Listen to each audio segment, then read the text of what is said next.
can go wherever you want and do whatever you want. I must have spent 1,000 hours in this game. King's Bounty is a genre of its own.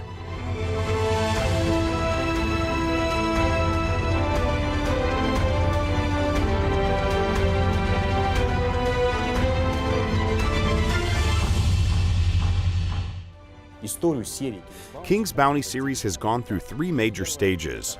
The first was its inception back in 1990, when John Van Caneghem made the first game. It became a milestone in the video game industry and paved the way for the Heroes of Might and Magic series. Then in 2008, Onesie Entertainment and Katauri Interactive brought the franchise back with King's Bounty: The Legend, which was very well received both in Russia and across the globe. I think we were incredibly lucky to get a hold of such a reputable brand. It all began back when I'd been talking with Dmitry Gusarov, creator of another popular series, Space Rangers, about his next project. He showed me his drafts for a strategy game with turn-based combat, and at some point mentioned that he would love to create the next King's Bounty. I told him I'll think about it, and it all came together. In 2008, Onesie Entertainment and Katauri brought King's Bounty back. It was sort of a remake of the original King's Bounty from 1990, but scaled up to the modern standards. Now we're working on King's Bounty 2, which takes all the best features from previous games and takes the series to the next level. King's Bounty is a unique franchise developed by different people and in different technological eras. But even though it keeps evolving, it stays true to its roots and keeps the spirit of the genre that was established back in 1990 by Van Caneghem. What do all games in this franchise have in common? First off, turn-based tactics, which is probably the most interesting part, but it's also an RPG. With a hero who explores the world, completes quests, masters new skills and spells, and so on. So it's a fusion of RPG and strategy.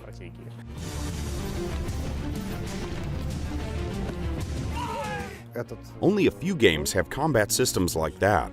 King's Bounty, Heroes of Might and Magic, Early Age of Wonders.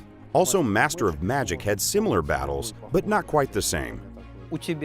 Turn-based combat, where you have an army, your enemy has an army, and the battle is fought between those two armies.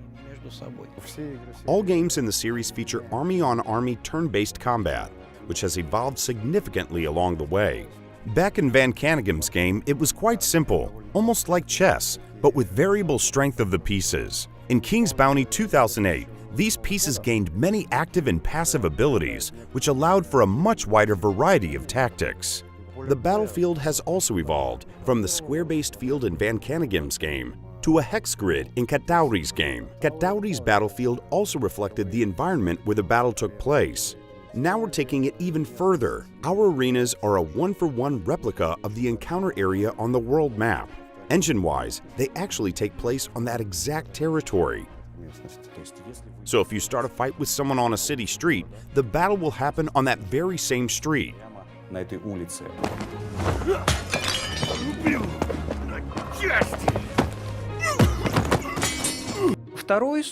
The second pillar of King's Bounty gameplay is its main character, an adventurer who completes all kinds of quests, explores the world, finds treasures, and in the end, solves some global problem that serves as the focus of the story. The original King's Bounty featured simple exploration and story. King Maximus is dying, and you have to find a scepter, as I recall. To find it, you need a map.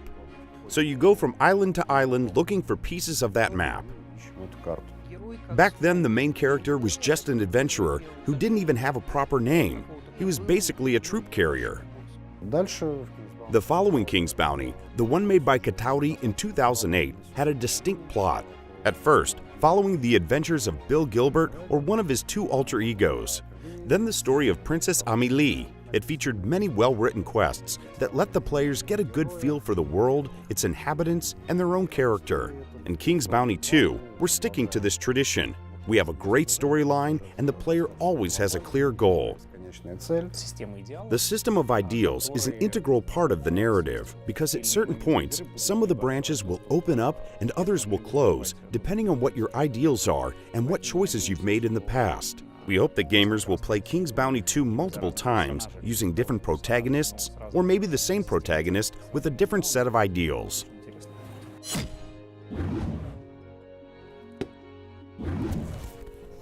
The first game had a hard time limit, so you could lose the game by running late. Correct, the difficulty setting determined how many turns you had to explore the world. But it turns out that if you could find a town that sells time-stop scrolls, you could work around this limit. I think it was the first time I actually analyzed the internal workings of the game and benefited from it. In King's Bounty 2, we decided not to introduce a time limit because we want players to explore our world without racing against the clock. We want them to experience our story at their own pace. We try to give most of our NPC their own little stories and tasks for the protagonist, but it's up to the players to decide if they want to get involved or not. In any case, we want to tell a story that's captivating and intriguing, that will really immerse the player in the dramatic events of our world.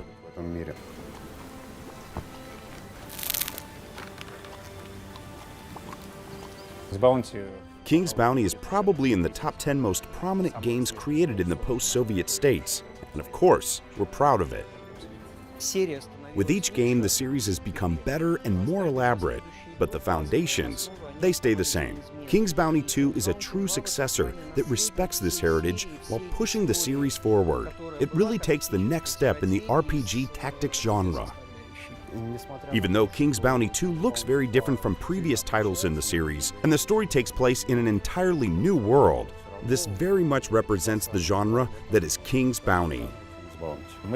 We are sure that King's Bounty 2 is the best project for us. Each time 1Z Entertainment announces a new game, one of the first comments we get is, "When are you going to announce King's Bounty 2? Well, it finally happened.